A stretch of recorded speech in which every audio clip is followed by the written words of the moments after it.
우리 하나님의 말씀 보도록 합니다. 에스라 2장. 오늘은 에스라 2장 1차 귀환자들의 명단이 쫙 기록이 되어 있는 것을 볼 수가 있습니다. 에스라가 이렇게 1차 귀환을 할 때부터 같이 있었는데 537년에 시작해서 458년까지의 내용을 기록하고 있는 것 같습니다. 그래서 1차 귀환, 2차 귀환은 에스라에서 기록되어 있고, 그 다음에 다음에 나오는 느헤미야는 444년부터 425년까지 3차 포로들이 귀환하는 것을 기록하고 있습니다. 여기에서 우리 에스라, 느헤미야 그리고 에스더가 나오는데, 에스더는 귀환하고 있는 중간에 지금 들어있는 것입니다. 그러니까 483년에서 471년까지 그 중간에 들어있어서 이때 지금 같이 연거포서 에스라, 느헤미야로 역사가 이어지는데, 그 중간에 하나 에스라는 하나님의 책이 또 거기 사이에 삽입되어 있죠. 그러니까 이것은 지금 에스라는 1차 귀환에 지금 있었던 사람들인데, 오늘은 1차 귀환에 있는 사람들을 아주 자세하게 그렇게 기록을 하는 걸 봅니다. 그리고 어느 족속까지 자세하게 기록을 하는 것을 보는데, 처음에 기록한 것은 지도자들에 대해서 11명 지도자들을 쭉 이렇게 기록하고요. 그리고 그 다음에는 가게별로, 지역별로 온 사람들에 대해서 구분하고, 그런 다음에는 또 제사장과 레위 족속들과 계보가 불확실한 사람들에 대해서 여기 기록하도록 그렇게 합니다. 그래서 1차 귀환자의 총수가 몇 명이며 노비가 몇 명이고 노래하는 남녀들이 몇이다. 그러니까 그때 포로로 그렇게 잡혀갔었어도 노비로 간 사람들이 또 있는 거예요. 그래서 그 사람들이랑 같이 돌아오게 되어 있습니다. 그리고 짐승들, 말, 노새, 약대, 나귀 이런 것들을 같이 데리고 온 것을 볼 수가 있습니다. 그리고 성전 건축을 위해서 예물을 받아가지고 왔는데, 그 예물을 전부 다 모으니까 얼마더라. 이 내용을 이렇게 해서 성전 건축을 위해서 회복해서 돌아오는 사람들, 포로에서부터 풀려서 돌아오는 사람들에게 대한 내용이 오늘 기록되어 있습니다. 성경 구절은 70절까지니까 굉장히 많죠. 에스라는요, 어제 조금 더 설명해야 되는데 시간이 없어서 그런데, 에스라는 이스라엘 백성의 그 개혁 운동을 이제 일으킵니다. 돌아오고 난 다음에 이 역대기를 쓰면서 또 이 에스라를 쓰면서 주로 이스라엘 백성에게 하나님 중심으로 가면 사는데, 하나님께서 원하시는 길에서부터 떨어져 나가니까 갈수록 어려운 일을 당해가지고 결국엔 너희들이 하나님을 거역하여 망하게 되었다. 그래서 포로로 잡혀가게 됐는데, 그래도 하나님께서는 기다리고 있다. 그러면서 너희들이 돌아오기만 하면 하나님은 너희들에게 은혜와 축복을 부어주신다라는 내용의 말씀을 깊이 깔고 있습니다. 그래서 이스라엘 백성들에게 어떻게든지 하나님 말씀대로 살도록 다시 한번 저들을 일깨워가지고 그렇게 이스라엘 백성의 개혁 운동을 주도한 자입니다. 에스라는 제사장이에요. 다시 말해서 아론의 후손이기 때문에 제사장인데, 제사장으로서 학사라고 우리가 많이 하거든요. 학사라는 것은 이렇게 공부를 해가지고 체계적으로 잘 만들어가지고는 이 하나님의 말씀을 백성들을 가르칠 수 있는 자예요. 그러니까 이분은 제사장이면서 학사를 겸하고 있기 때문에 충분히 이스라엘 백성들을 영적으로 인도할 수 있는 사람이었다라는 그런 것을 전제할 수 있습니다. 그러니까 이렇게 있는 사람들을 보고 여기서 에스라 2장에서는 무엇을 기록하냐면, 지금 70년이 가까이 되도록 흩어져서 다른 이방에서 살고 있었습니다. 이스라엘 백성이요. 그렇게 그 사람들이 다 포로로 잡혀가서 1, 2년도 아니고 70년이 됐다면은 생활 기반이 다 깨졌다는 말입니다. 그리고 자손이 지금 번성해가지고 결혼한 사람도 있고요. 거기에서 또 그 자손이들이 또 결혼하고 막 그랬을 거예요. 70년이 됐으니까요. 그러니까 심었던 나무에서 과일을 따먹었고, 그리고 집도 다 젖어 있고, 자녀들이 또 왕성하게 또 자라고 커지고 그러고 있는 거예요. 포로로 잡혀갔어도요. 그런데 왕의 조서가 내려가지고 너는 예루살렘으로 가서 그렇게 성전을 건축할 마음이 있는 자는 돌아가라. 그렇게 했을 때 이렇게 쉽게 턱 이렇게 나올 수 있는 일이 사실 아니거든요. 그런데 여기서 하나님의 성령의 감동으로 이스라엘 백성이 무려 5만 명 가까이가 이렇게 준비를 하고 나오게 됩니다. 그런 걸 보면은 이건 하나님의 특수한 은혜였었다라고 볼 수가 있습니다. 오늘 이 내용은 뭐냐면 이 기록하는 거요. 하나님의 생명책에 기록되지 아니하는 자는 구원을 받을 수 없다라는 거요. 오늘 우리에게 아주 밀접하게 관련되어 있는 겁니다. 만일 우리가 이 땅에 사는 동안에 다시 돌아갈 수 있는 길들이 있다고 그러면은 꼭 무엇에 기록이 되어 있어야 되느냐면 하나님의 생명책에 기록되어 있어야지 된다는 내용입니다. 여기서 아주 까다롭게 이야기를 하면서 쭉 이렇게 찾는 것을 볼 수가 있습니다.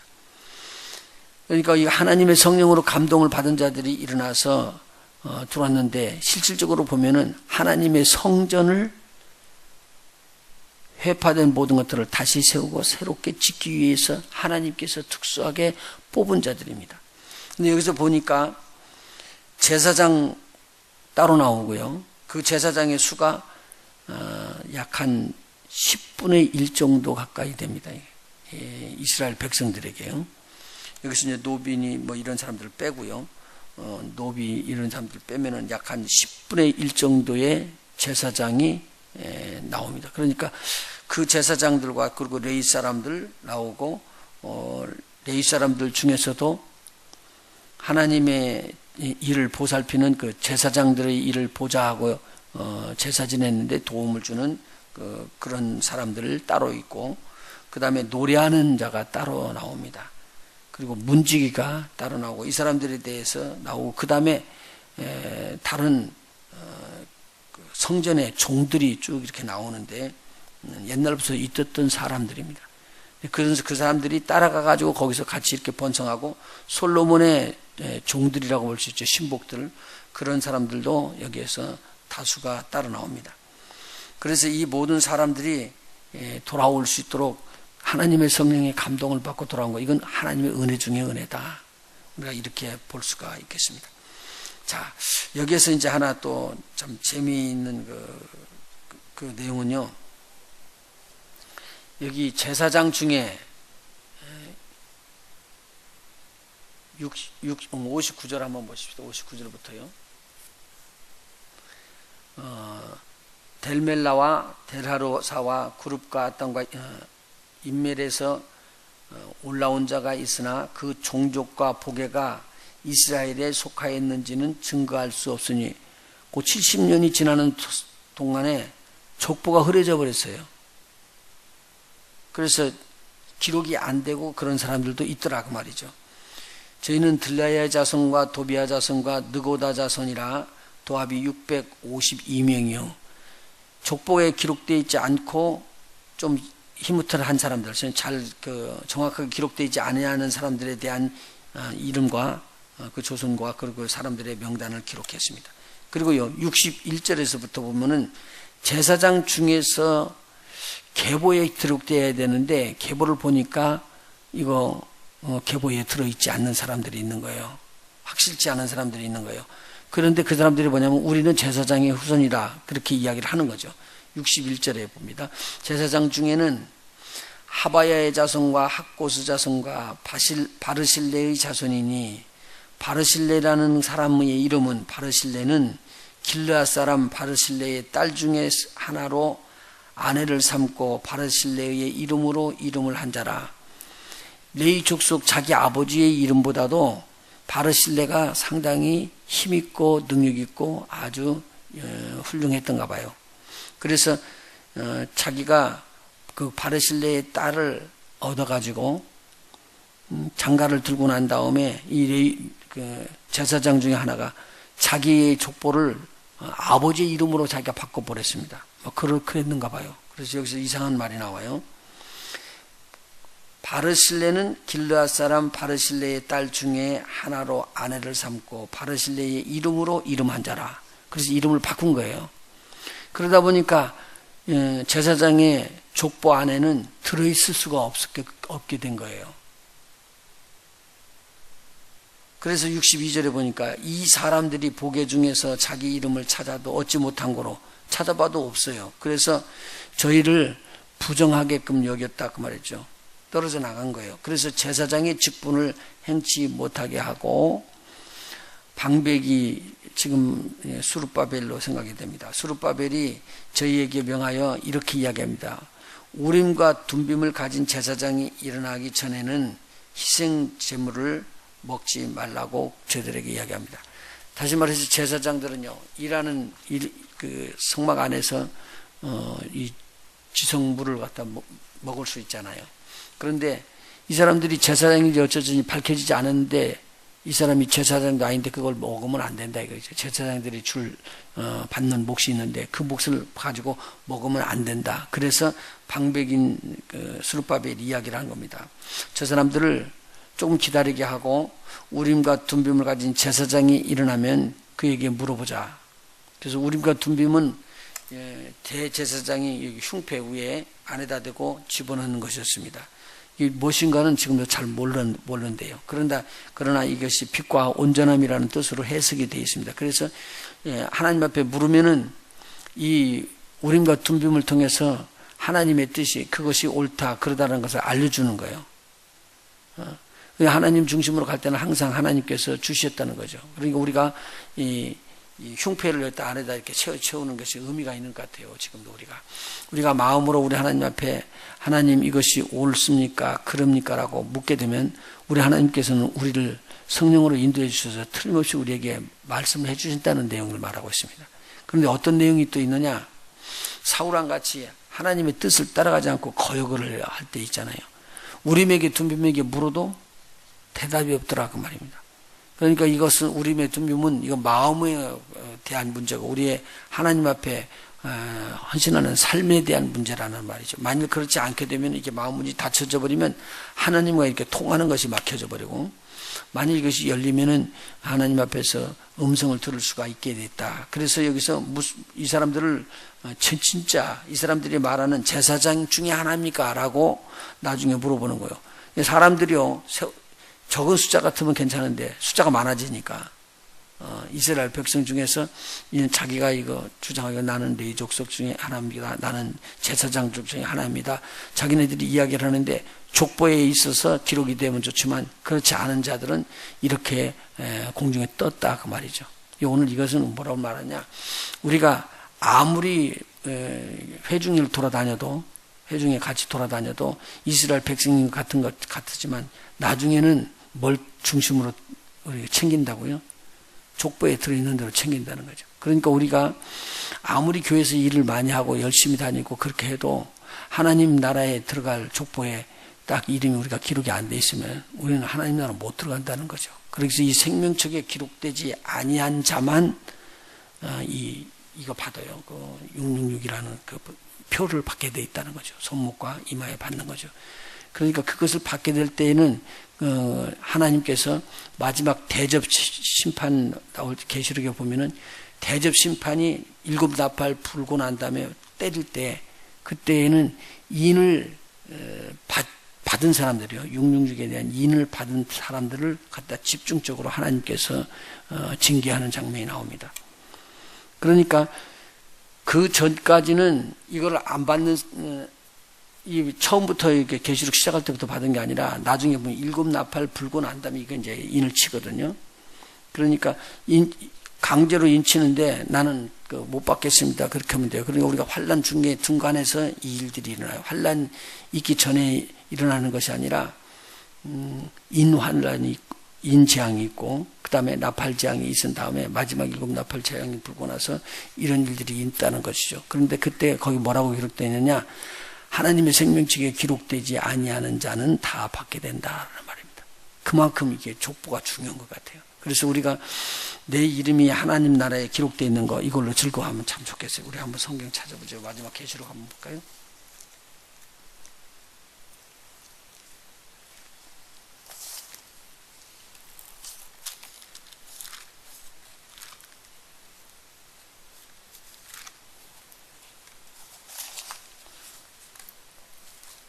계시록 13장 보십시다.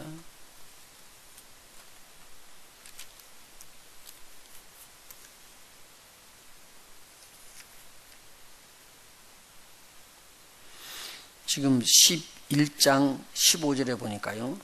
일곱째 천사가 나팔을 불매, 이것이 마지막 나팔이라고 하는 거죠. 재앙 나팔 중에서는요. 재앙 나팔 중에서는 일곱째 나팔을 불매 하늘에서 큰 음성이 나서 가로되, 이제 그러면서 이 세상 나라 이야기를 하고 난 다음에서 12장 나오고요. 12장에서 하늘에 있었던 천사들이 싸워가지고 떨어지는 그 부분 나오고요.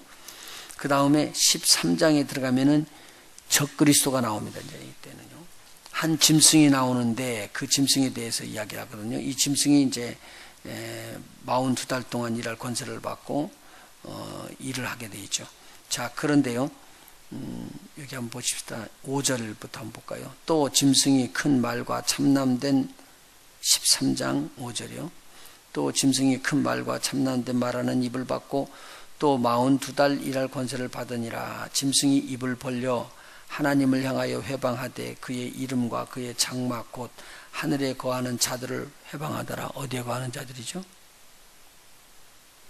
그의 장막, 하늘에 거하는 자들. 그러니까 지금 하늘을 본 거예요. 하늘나라는. 그 다음에 또 권세를 받아 성도들과 싸워 이기게 되고 각 족속과 백성과 방언과 나라들을 다스리는 권세를 받으니 죽임을 당한 어린 양의 생명책의 창세 이후로 농명되지 못하고 이 땅에 사는 자들은 다 짐승에게 경배하리라. 경배한다는 말은요, 인을 받는다는 말입니다. 그러니까 이게 창세로부터 지금까지 생명책에 기록된 죄만 이게 살아남는다는 말을 지금 이야기하고 있는 것이죠. 자, 이제 그 기적을 베풀면서 이들이 일을 하고 있는데 뒤에 나중에 한번 봅시다. 16절. 저가 그 짐승이라면 저가 모든 자 곧 작은 자나 큰 자나 부자나 빈궁한 자나 자유한 자나 종들로 그 오른손이나 이마에 표를 받게 하고 또 누구든지 이 표를 가진 자 외에는 매매를 못하게 하니 이 표는 곧 짐승의 이름이나 그 이름의 수라. 지혜가 여기 있으니 총명이 있는 자는 그 짐승의 수를 세어보라. 그 수는 사람의 수니 666이로라. 666일에 대한 인을 받는 것은요, 언제 받아져요? 적그리스도가 나타나고 적그리스도가 경배하라고 그래요. 이런 일들을 통해서 일어나가지고 표를 받게끔 돼 있는 것이죠. 자, 그러니까 그 표를 받는 사람들은 어디에 기록이 안 돼 있다고요? 생명책에 기록이 안 돼 있다는 내용입니다. 지금 제가 말하는 건요, 이 적그리스도가 일어나가지고 인을 받으라고 할 때쯤 될 때는 이미 무슨 재앙이 임했냐면요, 어린 양의 재앙, 인 재앙이요 끝나고요. 그 다음에 나팔 재앙이 끝난 거예요. 그리고 나팔을 불고 난 다음에 오는 거예요, 이게요. 여기 성경에 보면요. 그런데도 우리는 생명책에 기록되어 있다는 것이 얼마나 중요한 것이 뭐라요. 그래서 우리를 어린 양의 생명책이라는 말입니다. 계속 나오잖아요. 어린 양의 생명책. 다시 말해서 예수 그리스도 어린 양으로, 어린 양의 핏값으로 우리를 사가지고 기록을 하는 거예요. 사가지고. 그렇게 된 자들은 이길 수 있는 힘을 하나님으로부터 공급받는다라는 말이죠. 그리고 그때 죽어도 우리 하나님께서 사는 역사가 일어나게끔 해주시니까. 자, 그런 걸 보면은 오늘 우리가 우리의 이름이 우리 주 예수 그리스도의 이름으로 인하여 우리 하나님 나라의 자녀가 된 족보에 올랐다는 거, 이건 엄청난 축복이라는 것을 여기다 볼 수가 있습니다. 그리고요, 아까 바실레라는 분을 이야기를 하는데 자기가 들어있는 레위족 지파에 그 하나님께서 택한 하나님의 뽑힌 자들이잖아요. 이스라엘 중에서도 뽑은 자들이에요. 하나님께서요. 그런데 거기를 싫다고 그러고 또 자기가 좋은 대로 이 세상의 것이 와서 그 이름을 따고 간 거예요. 그 바실레. 그랬더니 하나님께서 그것을 인정을 안 하신 것 같아요. 그래서 족보에 들지를 못한 거죠. 그래서 제사장의 족보에 들지 못하고 기다려가지고 나중에 확인하자. 안 주려고 그러는 게 아니고 그렇게 부정하다고 일단은 보는 거예요. 그러고 난 다음에 확인을 해서 다시 회복해 주는 것이죠. 그리고 여기에 보면은 또 이렇게 포로로 됐다가 돌아오는데 하나님의 성령의 감동을 받고 돌아왔는데 저들에게 엄청난 하나님께서 일들을 붙여주신 거예요. 보니까요, 한 5만 명이나 되는 사람들이 돌아온 거죠. 그리고 말, 노새, 약대, 나귀 상당한 숫자를 가지고 돌고 왔었습니다. 그리고 금이 6만 1천 다릭이라고 그랬는데 금화입니다. 이게 금화. 금화가 6만 1천 다릭 금화를 가지고 금화와 그리고 은은 또 5천만회를 은화라고 그러죠. 은화. 이게 은으로 만든 동전입니다.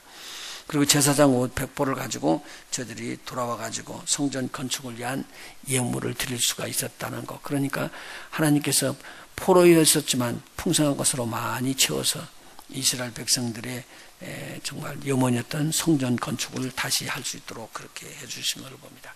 그리고 하나님의 은혜가 저와 여러분에게 오늘도 충만하게 임하는데 꼭 내가 은혜가 아니라 예수 그리스도의 은혜로 나의 이름이 생명책에 기록되어 있구나. 나는 하나님의 택한 백성으로서 왕같은 제사장으로 살기를 원한다.